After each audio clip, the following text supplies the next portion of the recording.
Alegria do salmista, que acredito ser a nossa alegria aqui nesta manhã. Diz: alegrei-me quando me disseram, vamos à casa do Senhor. Vamos falar mais uma vez? Alegrei-me quando me disseram, vamos à casa do Senhor. Não haveria lugar melhor para estarmos esta manhã do que aqui na presença de Deus, junto com os nossos irmãos e com nossas irmãs. Muitos estão viajando, aproveitando esse período de feriado, e foi, eu acho que na sexta-feira, uma pessoa me disse assim, não da igreja, lá na rua: pastor, bom carnaval para o senhor. Eu respirei fundo, pensei, o que eu respondo para ele, né? E eu disse: eu não curto carnaval porque é a festa da carne. Aí, desculpa, ainda fui falar logo com o reverendo, né?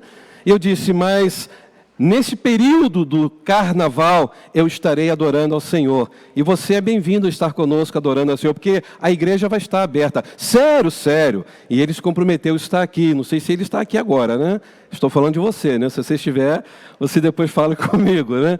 Nós louvamos a Deus, irmãos, porque a nossa maior alegria não é estar lá fora, naquele momento em que o mundo está celebrando a carne. A nossa alegria está celebrando aqui o Deus da nossa salvação.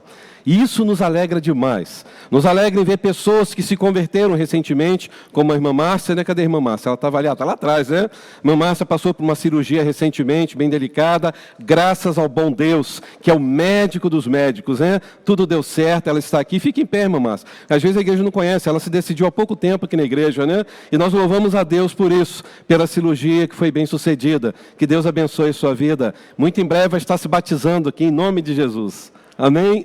Podeis assentar, querida. Obrigado mesmo. Meus queridos irmãos, esta manhã eu quero ler com os irmãos o livro de 2 Crônicas, capítulo 7, versículo 11 ao versículo 15.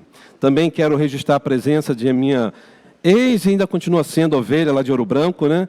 Que é minha nora, né? A Camila está aqui do lado do Rudá. Ela estava com muita saudade do pastor, por isso que ela veio, né? Né, Rudá? Fala, sonha, pai. Ela queria me ver, né? Fala isso, né? Mas você é muito bem-vinda, tá, Camille? Leva um grande abraço para os nossos queridos irmãos lá na PIB de Ouro Branco. E já resolvendo esse casamento, você já fica aqui de vez, né? 2 Crônicas, capítulo 7, versículo 11. Assim nos ensina a palavra do Senhor. 2 Crônicas, capítulo 7, verso 11. Salomão terminou o templo do Senhor e o palácio real, e concluiu tudo o que havia planejado fazer na construção do templo e do palácio. Então, certa noite, o Senhor lhe apareceu e disse: ouvi sua oração, e escolhi este templo como lugar para se fazer sacrifícios. Verso 13. Se, por vezes, eu fechar o céu para que não chova, ou ordenar que gafanhotos devorem suas colheitas, ou enviar pragas, na versão no hebraico pode ser também epidemias, entre o meu povo. Então, se o meu povo, que se chama pelo meu nome, humilhar-se e orar, e buscar minha presença, e afastar-se de seus maus caminhos, eu os ouvirei dos céus, perdoarei seus pecados, restaurarei sua terra. Olharei e ouvirei atentamente cada oração feita neste lugar. Se o meu povo, que se chama pelo meu nome. Que Deus abençoe a leitura da sua palavra. Vamos orar. Se alguém pudesse colocar o retorno aqui, que eu não estou me ouvindo, né? Eu agradeço. Oremos. Pai, muito obrigado. Obrigado pelo privilégio que nós temos de estar agora no melhor lugar do mundo, porque aqui nós estamos reunidos aos teus pés. Aqui, ó Deus, nós estamos junto com os nossos irmãos e irmãs, com um coração desejoso, ó Deus, de adorar ao Senhor e ouvir a tua santa palavra. Reconhecemos, ó Deus, que quando a tua palavra é lida e explicada, é boca do Senhor falando aos nossos corações. Por isso, ó Deus, nessa certeza, nós pedimos ao Senhor que o Senhor use, ó Deus, mais uma vez, este momento da leitura da Tua Palavra, da explicação da Tua Palavra, e a minha vida como instrumento nas Tuas mãos, para que o Teu nome seja honrado, glorificado mais uma vez neste lugar. Para que que vidas sejam, ó Deus, transformadas, para que vidas sejam revigoradas esta manhã, para que pessoas saiam daqui, ó Deus, cheias do Teu Espírito Santo. Abençoe os nossos queridos irmãos e irmãs que estão nesse momento viajando. Proteja-os, ó Deus, livra-os do mal. Em nome de Jesus Cristo, a razão da nossa vida. Amém e amém. Meus queridos irmãos, o contexto desse texto revela que o templo magnífico de Salomão, em Jerusalém, nada a ver com o de São Paulo, ele estava sendo inaugurado. E era um templo que foi construído mais ou menos entre os anos 1000 a 1004 a.C. Era um templo que tinha sido sonho de Davi, pai de Salomão, porque Davi queria construir uma casa para Deus, conforme você pode ver aí no capítulo anterior, no capítulo 6, no versículo 7. Isso nasceu no coração de Davi, mas apenas Salomão consegue colocar isso em prática, porque até então o que tinha em Israel era o tabernáculo. Era uma forma de templo móvel, pequeno, com utensílios rústicos para eles celebrarem o culto ao Senhor. E então Davi tinha aspirado essa construção. Ele queria que Deus tivesse uma casa digna, não para morar, mas para ser honrado, para ser adorado. Mas quem realiza então este sonho é o seu filho Salomão. Só que Salomão, nesse tempo da vida dele, ele era tão temente a Deus que ele sabia perfeitamente que Deus jamais poderia morar em templos feitos por mãos humanas. E você encontra esta fala no capítulo anterior, no capítulo 6, verso 18. E eu gostaria de ler com os irmãos. Olha aonde chega Salomão na sua sabedoria e na sua espiritualidade. Diz assim o capítulo 6, verso 18. Contudo, será possível que Deus habite na terra com os seres humanos? Nem mesmo os mais altos céus podem contê-lo, muito menos este templo que eu construí. Meus irmãos, Salomão, ele reconheceu que aquele magnífico templo seria apenas um lugar para que ele e o povo pudessem ir, orar, buscar a face de Deus, adorar o nome do Senhor e ouvir a voz do Senhor.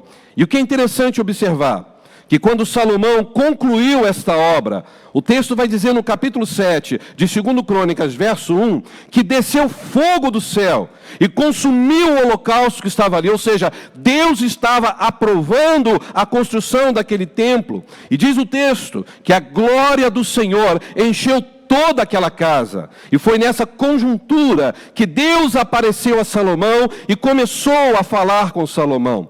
E foi nessa manifestação da presença magnífica de Deus enchendo aquele lugar, que Deus falou então algo impactante, que nós lemos no capítulo 7, principalmente no versículo 12, diz assim, 2 Crônicas 7:12, então certa noite, o Senhor lhe apareceu e disse o quê? Ouvi sua oração, e escolhi este templo como lugar para se fazer sacrifícios. Se por vezes eu fechar o céu para que não chova, ou ordenar que gafanhotos devorem suas colheitas, ou enviar pandemias ou pragas entre meu povo, então, se o meu povo, que se chama pelo meu nome, humilhar-se, orar, buscar minha presença, afastar-se de seus maus caminhos, eu ouvirei dos céus, perdoarei seus pecados e restaurarei a sua terra. Meus irmãos, sabe o que eu vejo aqui? Que Deus estava pedindo a Salomão para que o povo nunca se afastasse dele. E aqui, meus irmãos, cabe dizer que o avivamento sempre será precedido por uma crise. Vamos falar juntos? O avivamento sempre será precedido por uma crise. Porque é quando aparece a crise que a intervenção de Deus chega. E aí cabe mais algumas perguntas diante desse texto. Os irmãos acham que existe alguma crise na igreja cristã nos tempos que nós estamos vivendo? Os irmãos acham que as nossas famílias estão passando por algum tipo de crise? Os irmãos acham que existe alguma crise no governo? Os irmãos acham que existe alguma crise no Supremo Tribunal Federal? E como, né? Os irmãos acham que existe alguma crise no empresariado brasileiro?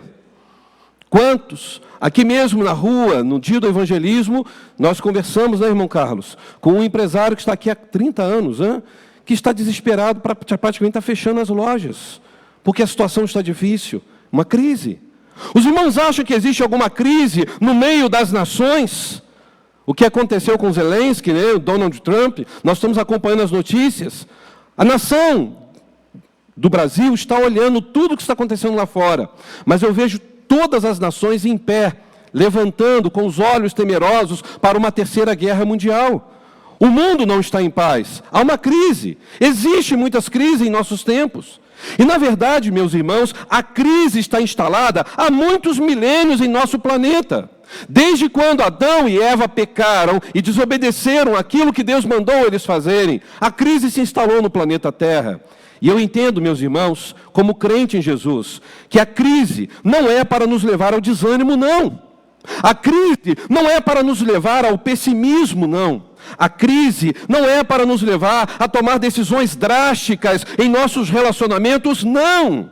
A crise é tempo de avivamento espiritual. É na crise que eu e você temos a oportunidade de revermos nossa intimidade com Deus. É na crise que nós podemos rever nossos erros e ver aonde começamos a ter esfriamento espiritual. É na crise que nós somos levados a tirar os olhos do natural e começar a focar no sobrenatural.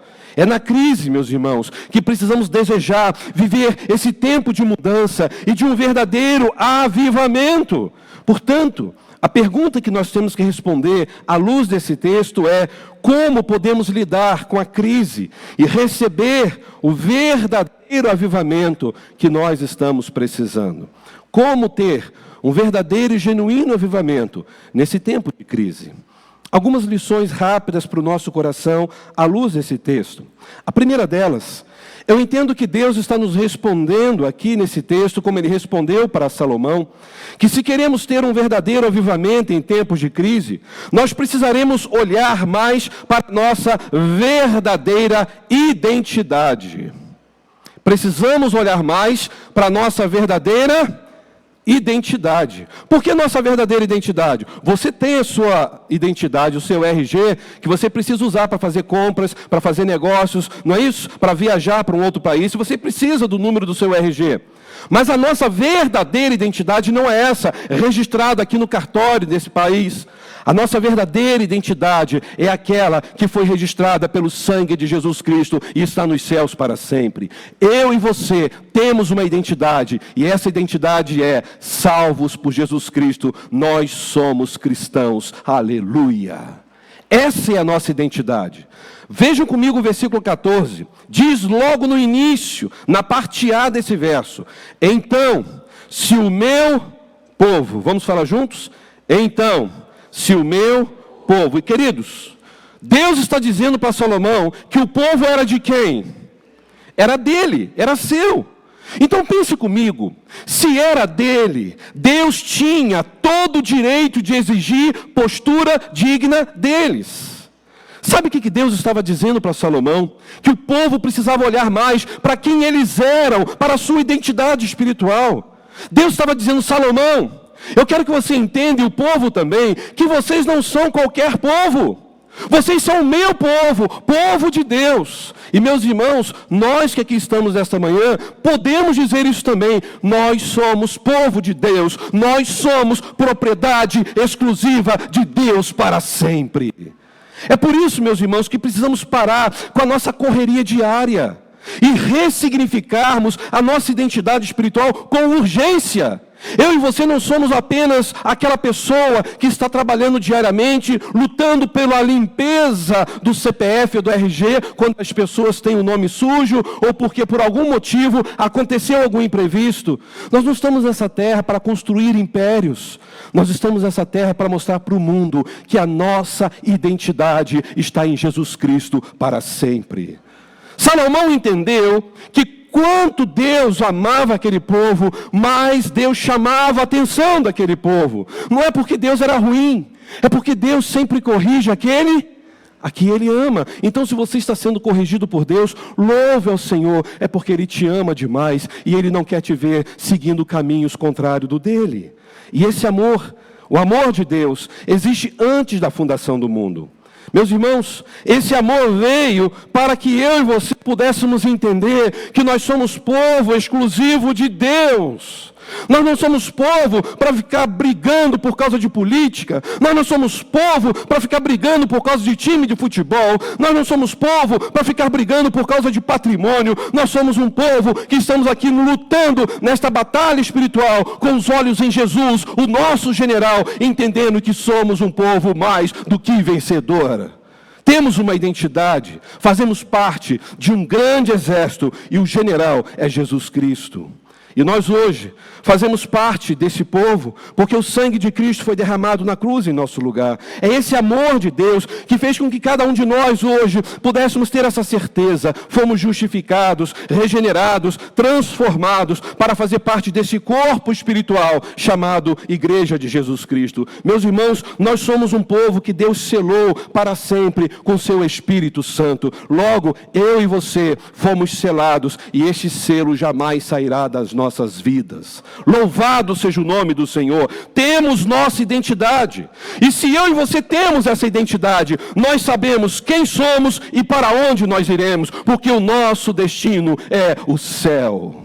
E entendam, é um privilégio ser povo de Deus, porque ser povo de Deus é ser um povo abençoado e feliz, não é mesmo? Quando alguém fala, você é crente? Você diz o quê? Graças a Deus eu sou. Ou você fala, graças a Deus, você viu isso em mim?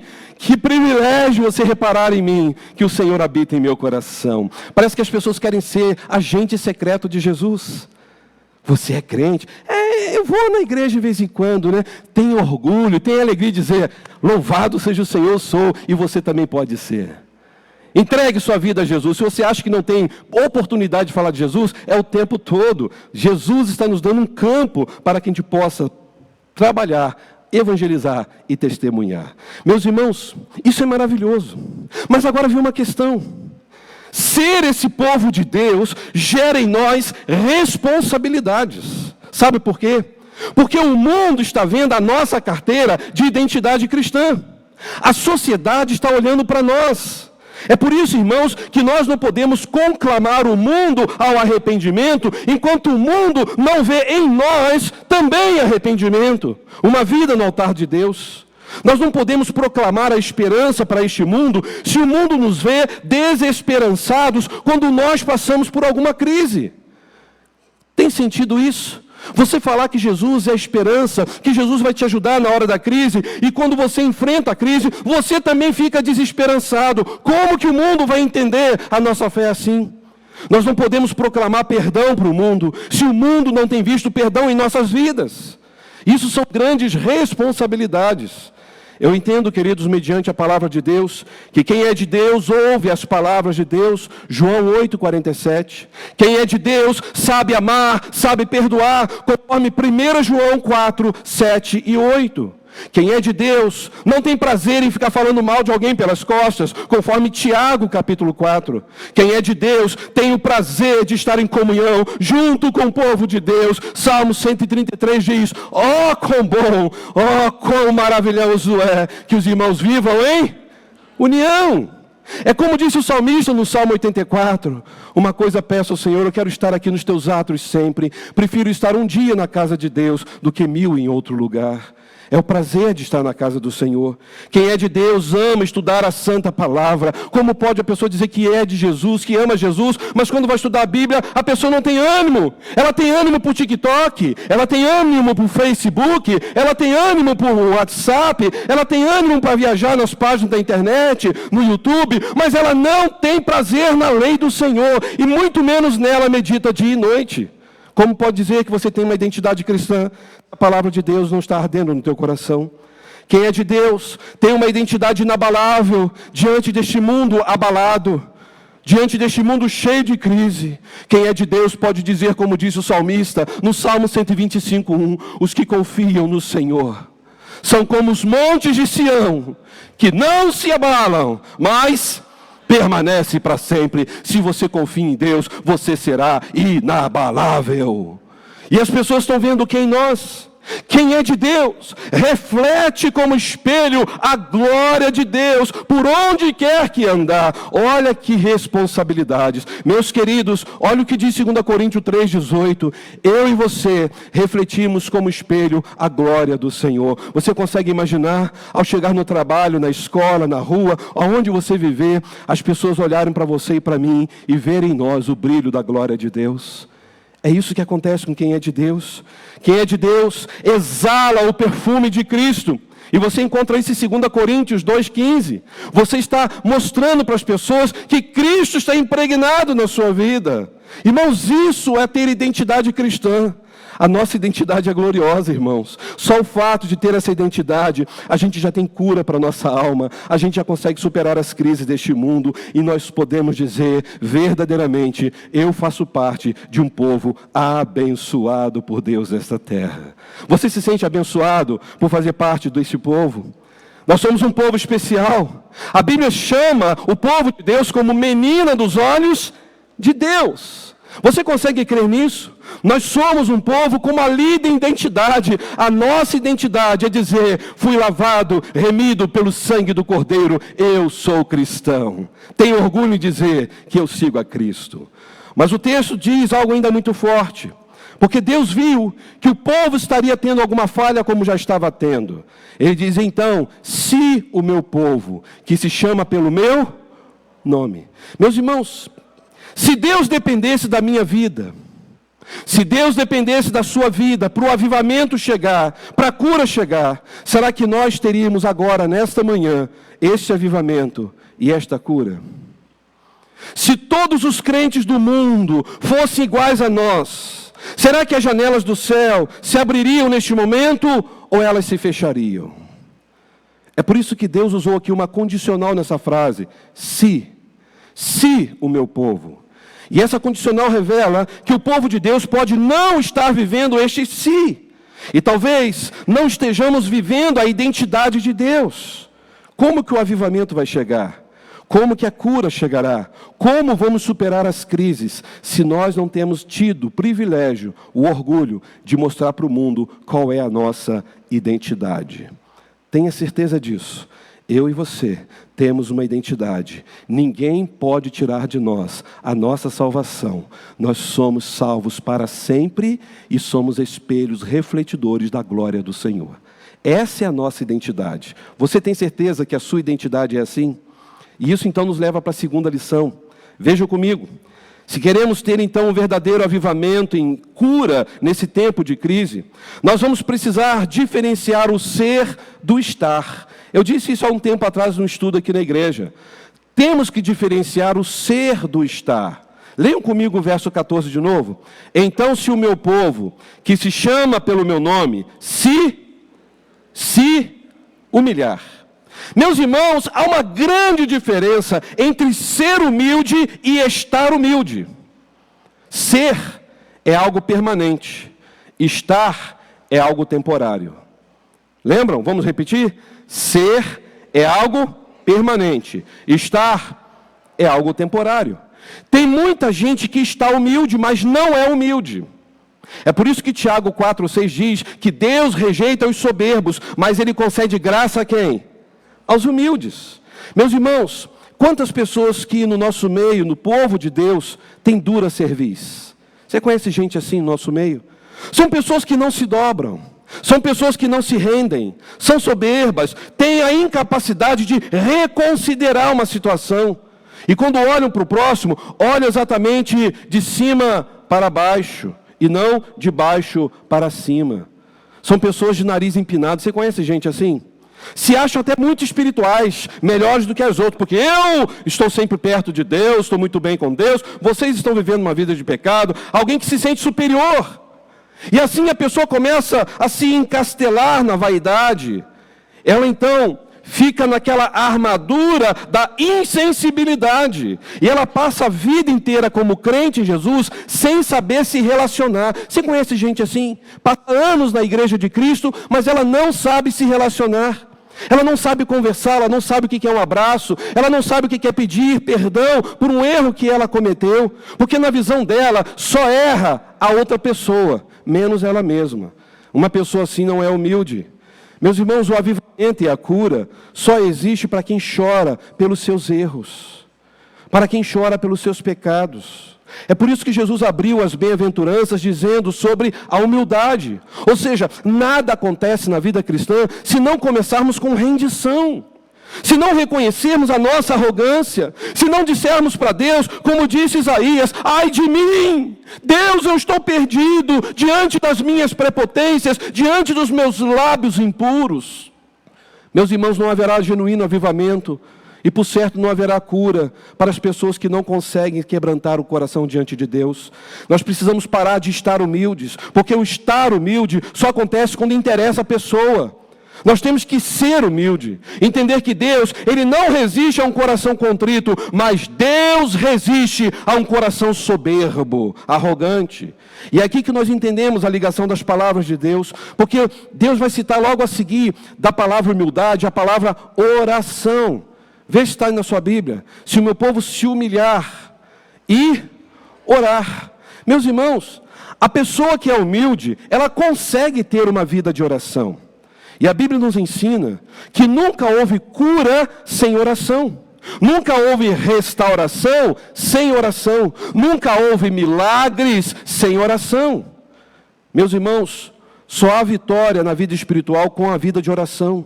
Se vocês olharem na Bíblia, a vida de Jacó, que estudamos há pouco tempo, ele prevaleceu ali em luta com Deus, em oração. E Deus, então, diante daquilo, muda o seu nome, muda a sua história. Ele deixa de se chamar Jacó, enganador, e passa a se chamar Israel. Deus luta a minha luta. Gênesis 32, verso 27. Quando Josué orou com certeza de que Deus iria agir, diz ali no meio da batalha, aconteceu o quê? O sol parou. Nós sabemos que o sol não parou na totalidade. O autor sagrado na época entendeu que era o sol que parava, porque na verdade entendemos que é a terra que gira em torno do sol. Mas uma coisa é certa, ficou parado. Não ficou tarde, não chegou à noite, ficou o dia inteiro ali com o sol. E eles lutaram e venceram. Josué 10, verso 13. O profeta Elias, ele orou e os céus derramaram chuvas copiosas. 1 Reis 18, 42. Lembram, irmãos, de Neemias? Ele prevaleceu em oração e a cidade que estava há 140 anos debaixo de escombros foi completamente reconstruída. Neemias capítulo 1, verso 4. Como foi com aqueles jovens universitários em Oxford que prevaleceram em oração, oraram durante a noite inteira no ano de 1739 e aconteceu um grande avivamento inglês no século XVIII, e diz a história que a partir desse momento de grande oração, de avivamento, a igreja de Jesus saiu daquele momento de esfriamento, de sequidão que ela estava vivendo, porque tinha um grupo de jovens temente a Deus, que amavam orar e buscar a face do Senhor. Meus queridos irmãos, cabe então para nós uma pergunta diante disso. Se for depender de nossas vidas de oração, a crise vai acabar? Vamos responder sinceramente. Se for depender da nossa vida de oração, toda essa crise que estamos vivendo vai acabar. Qual é o lugar da oração em nossas vidas? Eu tenho visto que muitos pastores têm falado a mesma coisa, que os cultos de oração nas igrejas são os cultos menos frequentados.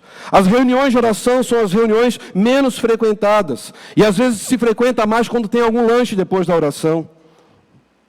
Meus irmãos, está provado que cerca de 80% das reuniões de oração de muitas igrejas estão morrendo. Por quê?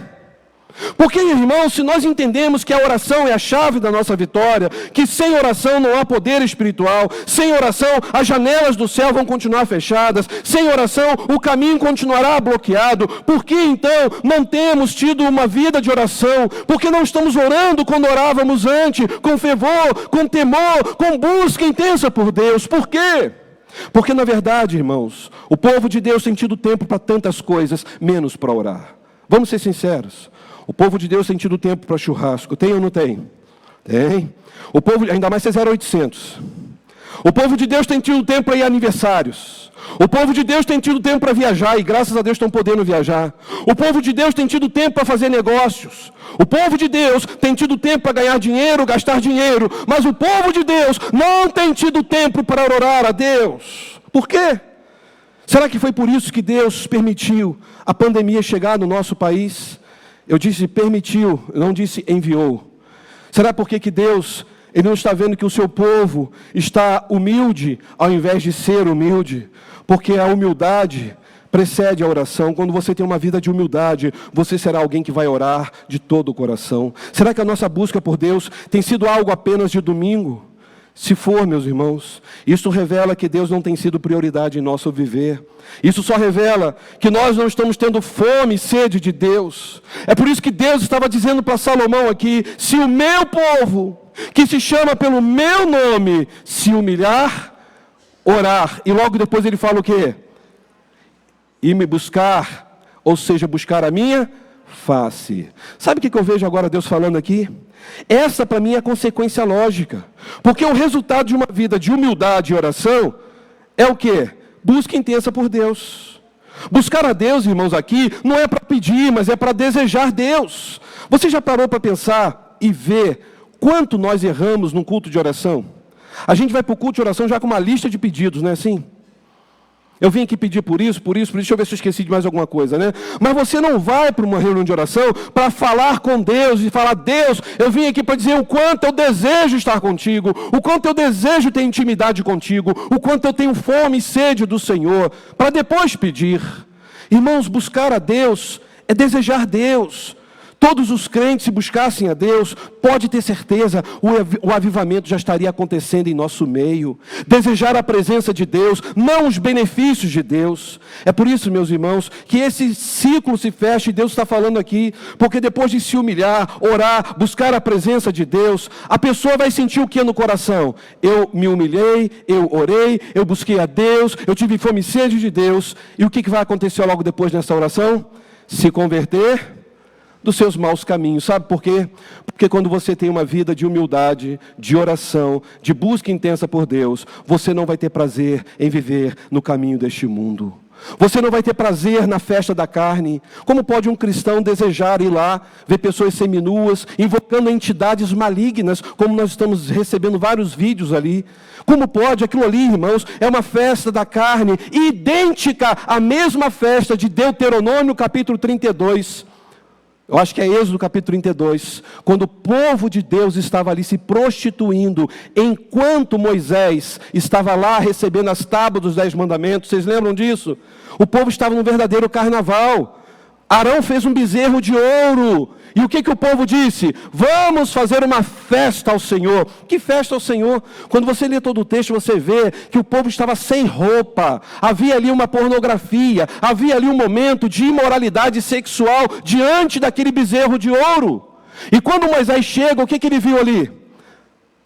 Ele viu o povo naquela grande orgia.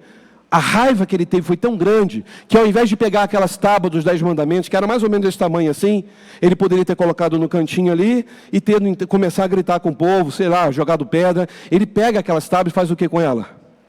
Ele joga no chão, ele quebra, de tanta raiva que ele ficou ao ver o povo assim. Vocês conseguem imaginar? Isso já acontece lá atrás. Parece que o povo gosta de juntar dinheiro, de ofertar, quando é para carne. Diz o texto que para fazer aquele bezerro de ouro, o povo tirou tudo que tinha de ouro, pulseiras, brinco, anéis, porque o povo estava disposto a produzir algo que iria celebrar a carne deles. Então é inadmissível acreditar que um crente em Jesus tenha prazer em participar da festa da carne. Isso não é fundamentalismo religioso, isso é mostrar que nós somos de Jesus Cristo e temos uma identidade, que nós vivemos uma vida humilde, de oração, buscamos a presença de Deus, porque reconhecemos, irmãos, que nós não somos desta terra. A nossa terra está nos céus, nós somos peregrinos neste lugar. Deus estava dizendo aqui: se o meu povo fizer isso e se converter dos seus maus caminhos. Eu pergunto, quem estava nos maus caminhos nesse texto? Eram os ímpios ou era o povo de Deus? Era o povo de Deus. E aí cabe mais uma observação. Por que aconteceria pestes epidêmicas no versículo 13? Era resultado do pecado de quem? Do mundo ou do povo de Deus? Do povo de Deus. Leia o verso 13, está aí na Bíblia. Se por vezes eu fechar o céu para que não chova, ou seja, se eu não deixar mais cair água do céu, para que vocês tenham aí o que comer, para vocês sobreviverem nessa terra com a lavoura, ou ordenar que os gafanhotos venham, ou seja, a sua colheita vai acabar da noite para o dia, ou enviar epidemias ou pestes, entre quem? Entre o mundo, entre o meu povo. Irmãos, a culpa era de quem nesse texto? Do povo de Deus. Então, se for parar para pensar, nós não podemos afirmar que as pandemias que surgiram por este mundo vieram por causa do mundo que zombou de Deus. Irmãos, a Bíblia diz que o mundo jaz de quem? Do maligno. O mundo sempre vai zombar de Deus. Mas à luz desse texto sagrado, os mais culpados pela vinda de pandemia ou pela vinda de crises nesse planeta é do povo de Deus. Porque o povo de Deus sabe o que deve fazer e não faz. Já que o mundo jaz do maligno, o mundo está fazendo a sua tarefa perfeitinho. Não é assim que a palavra nos ensina? Que os filhos das trevas são mais prudentes que os filhos da luz. O povo do mundo jaz do maligno. O povo de Deus jaz de quem? Fiquei com medo agora. O povo do mundo jaz de quem? Do maligno. E o povo de Deus jaz do Espírito Santo de Deus. Nós somos templo do Espírito Santo. Ele habita em nós. Louvado seja o nome do Senhor. Se nós não temos vivido uma vida digna, nós vamos sofrer consequências. Lembram de Jonas? Irmãos, por causa da desobediência dele, todos naquele alto mar sofreram a tempestade. Quando eu digo todos, vocês acham que só tinha um barquinho de Jonas lá no mar Mediterrâneo? Tinham outras embarcações, mas por causa de Jonas, um crente que estava fugindo de Deus, um crente que estava caminhando na contramão de Deus, todos sofreram. E quando Jonas foi lançado no alto mar, para aquele grande peixe engoli-lo, o que aconteceu? Tudo se acalmou. Lembram de Acã? Quantos já ouviram falar da história de Acã? Josué 7:20. Tinha até uma musiquinha, né? Acã escondeu o ouro, a prata e a capa. Vocês lembram dessa música? Gente, acho que eu estou ficando velho, hein? Teve um que falou assim, eu não era nascido ainda. Eu era criança, eu escutava essa música, eu entendia que o Acã tinha escondido o ovo que era da pata. Foi uma... Qual o problema de esconder o ovo da pata, né? Aí que eu fui entender que era o ouro, a capa e a prata. E você vê perfeitamente que ele pega aquilo que Deus falou que não era para pegar. Ou seja, Acã, ele trouxe abominação para a sua vida. E ele e toda a sua família foram mortos. Crentes, porque desobedeceram a Deus. Então nós podemos ser, irmãos, uma bomba relógio nessa terra, se nós estamos desobedecendo a Deus. Eu quero dizer para você, se você tem certeza que a sua identidade é cristã, e você está vivendo desobediência, toda a sua vida vai travar. As coisas não vão para frente na nossa vida, se nós estivermos amando mais este mundo. Irmãos, isto é sério. O mundo não sabe o que é ser cheio do Espírito Santo. Nós sabemos. O mundo, irmãos, não estão nem aí para saber que Deus existe, que a Bíblia existe, que existe santidade. Eles não estão dando a mínima. Mas nós entendemos que precisamos fazer isso. Então eu vejo nesse texto, Deus falando para Salomão, palavras que não eram palavras do autor sagrado, mas vinda de Deus, alertando a Salomão para que o povo nunca se esfriasse. E meus irmãos, por causa desse distanciamento de Deus, que o povo de Israel sofreu muitas vezes. É por causa do distanciamento de Deus que muitos crentes estão infelizes, muitos crentes estão derrotados, muitos ímpios estão blasfemando do nome de Deus, exatamente por causa do mau testemunho do povo de Deus. Hoje eu recebi um vídeo falando de uma determinada igreja que se diz evangélica, fazendo o seu bloco de carnaval mais evangélico. Meus irmãos, o que é isso? Vamos então nos vestir de trevas para poder estar junto com as trevas? Eu tenho certeza que se tivesse um palanque ali com músicas, louvando a Deus de verdade, pregando a genuína palavra de Deus, ou eles iam ser apedrejados, ou o povo ia sair dali. Eu fico pensando até que ponto, e músicas que eram verdadeiros sambas, músicas que realmente as pessoas estavam ali no meio de bloco de carnaval. Não faz sentido isso. Nós somos um povo exclusivo de Deus, e os ímpios estão blasfemando do nome de Deus por causa do mau testemunho do povo de Deus.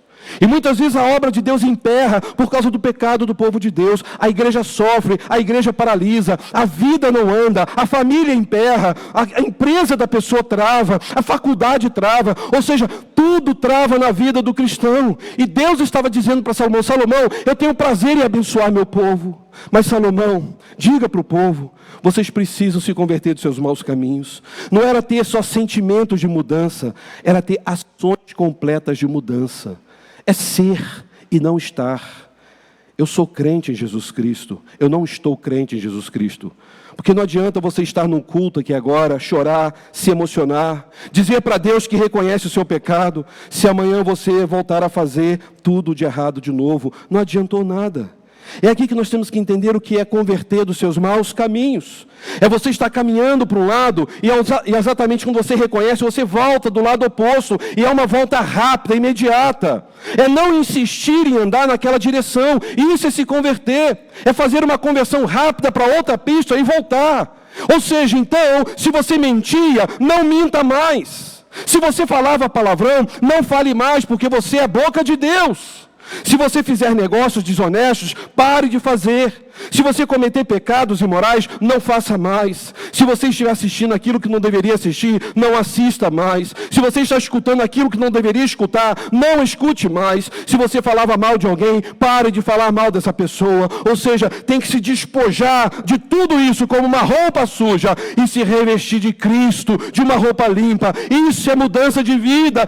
Isso é se converter dos seus maus caminhos. Não é arrependimento e depois arrependimento. É arrependimento e depois frutos dignos de arrependimento. É mudar de direção, é converter do mau caminho. É por isso que o salmista pôde dizer, eu queria que você pudesse ler, no Salmo 139, verso 23 e 24, que esta oração seja sua, a minha nesta manhã. Diz assim o salmista no Salmo 139, 23, sonda-me, ó Deus, tu conheces o meu coração, prova-me, Senhor, tu conheces os meus pensamentos e vê se há em mim algum caminho mau e guia-me pelo caminho eterno.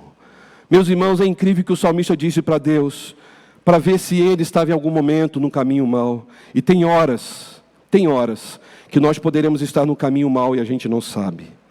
A gente acha que está tudo bem, a gente já se calcificou naquele erro e acha que está tudo bem. Tem hora que podemos talvez estar no caminho errado e estamos aplaudindo a nós mesmos por ter tomado aquela decisão.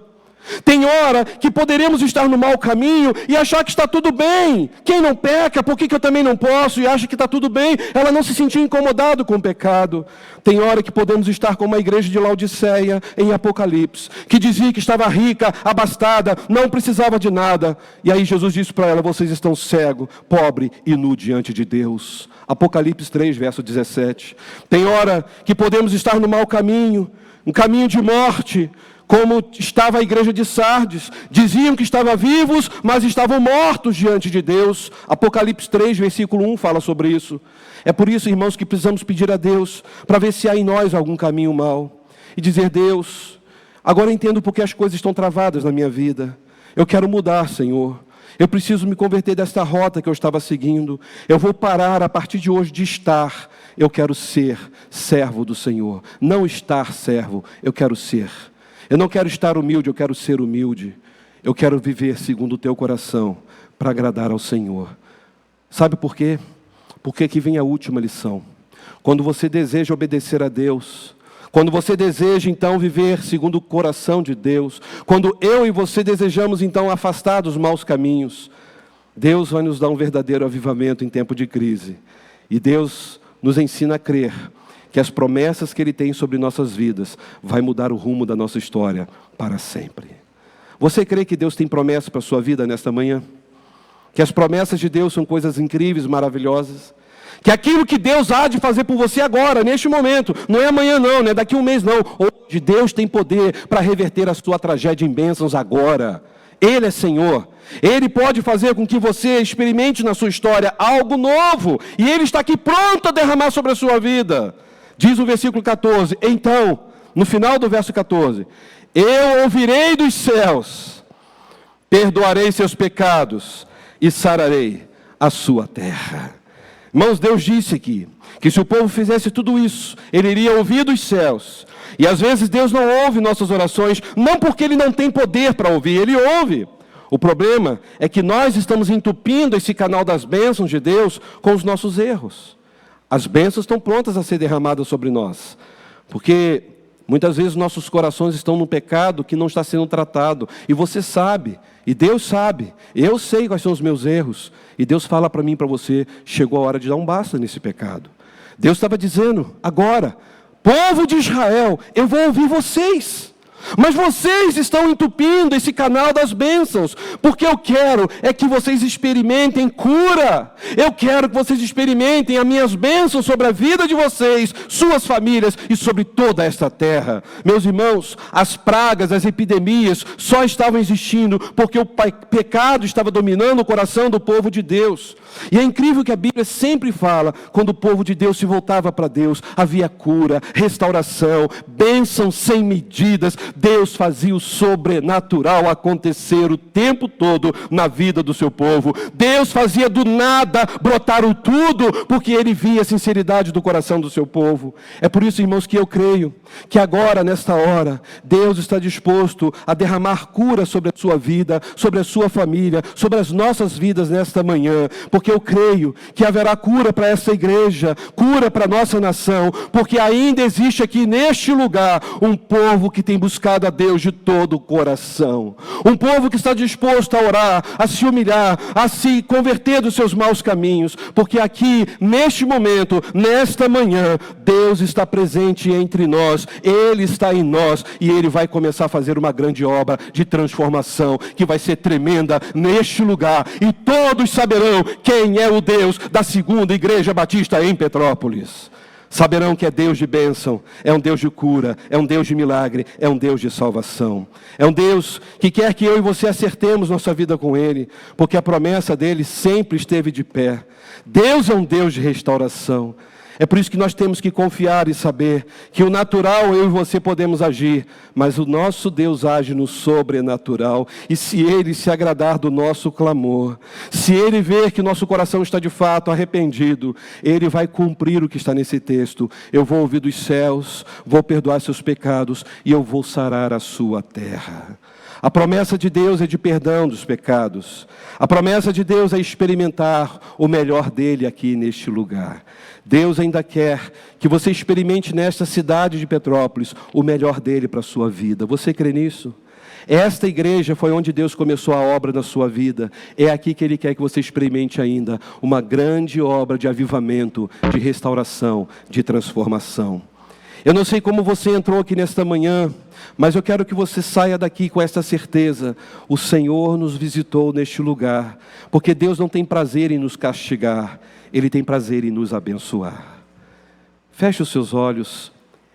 Esse é o momento de você experimentar de Deus essa restauração, esta cura para a sua vida. Humilhe-se diante de Deus. Tenha mais uma vida de oração. Busque mais a face do Senhor. Converta-se dos seus maus caminhos. E tenha certeza absoluta: o milagre dos céus descerá sobre a sua vida. Aquele emprego que você está tanto almejando, ele não veio por quê? Não é porque Deus é ruim, não. Porque Deus tem o melhor para você. Mas quem sabe, se você tivesse aquele emprego, você não iria se afastar mais de Deus. Você precisa restaurar o seu altar diante do Senhor nesta manhã. Enquanto muitos estão celebrando a festa da carne, há um remanescente fiel, adorando ao Senhor, louvando o nome do Senhor. É por isso que Deus, Ele tem prazer em abençoar o seu povo, que no meio da crise tem buscado de todo o coração. Qual a crise que você está vivendo agora? Quais são as situações adversas que você tem experimentado? O Senhor, o Deus dos exércitos, Ele te chama para experimentar o melhor que vai ser derramado sobre a sua vida. Eu quero convidar a igreja a ficar em pé, e eu quero convidar você de uma forma muito especial. Se você está disposto a dizer: Senhor, aqui estou, eu tenho minhas falhas, eu tenho meus erros, eu sei que eu tenho falhado, mas eu confio em Ti. Eu confio que o Senhor vai mudar a história da minha vida. Diga para Deus: Senhor, me perdoe, me ajude, Senhor. Eu quero me converter desses maus caminhos. Eu quero ser cristão, não estar cristão. Senhor, obrigado pela identidade que o Senhor me deu. Eu sou de Jesus Cristo e é isso que me importa. Se você tem esse desejo, então sai do seu lugar, vem à frente. No ato de consagração, dizer: Senhor, eu estou restaurando o meu altar. Abra as portas para a minha vida, Senhor. Restaura-me, cura-me. O Senhor tem poder para fazer infinitamente mais do que você está pedindo ou pensando. Ele está aqui. Se você confia, então venha. Ele vai fazer o milagre. A cura virá. Ele vai te surpreender. Ele é Deus. Ele é Senhor desta igreja. Ele está aqui. Consagre a Deus a sua vida. E você se surpreenderá. As portas vão se abrir. Porque Deus é fiel. Ele cuida de você. Então venha, em nome de Jesus. Vamos louvar o Senhor. Eu não tenho que andar ansioso, se vou ter o que comer ou vestir. Por quê? Se o Senhor veste os lírios do campo, o que mais Ele não fará por você? Você confia nisso? Então venha. É o seu momento com Deus. Consagre a sua vida ao Senhor. Venha. Eu não tenho que andar preocupado com os cuidados e males do amanhã, pois até aqui o Senhor me sustenta. Você crê nisso? Deus sustenta. Deus te abençoa. Confiarei em Ti, Senhor. Minha esperança está em Ti. Não há maior prazer do que saber que o meu Deus cuida de mim. Você crê nisso? Confiarei em Ti, Senhor. Diga, a minha esperança está em Ti. Minha esperança está em Ti. Não há maior prazer do que saber que o meu Deus cuida de mim. Ele cuida de todos os detalhes. Ele está no controle da sua vida. Ele só pede a você um coração quebrantado, contrito. Ele só pede a você que você seja uma pessoa humilde, que você o busque em oração, que você se converta dos maus caminhos, que você faça do seu corpo, de fato, um lugar onde Deus seja engrandecido. Ele vai abrir as portas para você. Fazei prova, diz o Senhor. Creia nisso. Se você quer entregar sua vida a Jesus, diga: Senhor, eu abandono toda a vida de pecado, eu confio em Ti, eu entrego minha vida ao Senhor. Você que é crente em Jesus, mas o seu coração está longe do Senhor, você está frio na sua espiritualidade, volte. Deus tem prazer em te abençoar, para que você experimente o avivamento no meio desta crise. Venha. Eu quero encerrar esse momento. Eu quero convidar você, se Deus fala contigo, é hora de você consagrar sua vida a Deus. A obra dele não vai ser feita amanhã. Ele é Deus de fazer agora o milagre acontecer na sua história. O sobrenatural está nas mãos do Senhor. O natural está nas nossas mãos. Faça o natural. Faça aquilo que lhe cabe fazer. E o restante é com Deus. Você crê nisso? Uma igreja avivada não é uma igreja animada. Animação nem sempre é avivamento. Uma igreja avivada é uma igreja que ama, que está aos pés de Jesus. É uma igreja santa. Uma igreja avivada é uma igreja que tem sempre prazer de estar na presença de Deus, aqui, em casa, por onde andar. O avivamento, ele vem exatamente depois de uma crise. A crise que você está vivendo vai passar, porque Deus prometeu estar com você todos os dias, até a consumação dos séculos.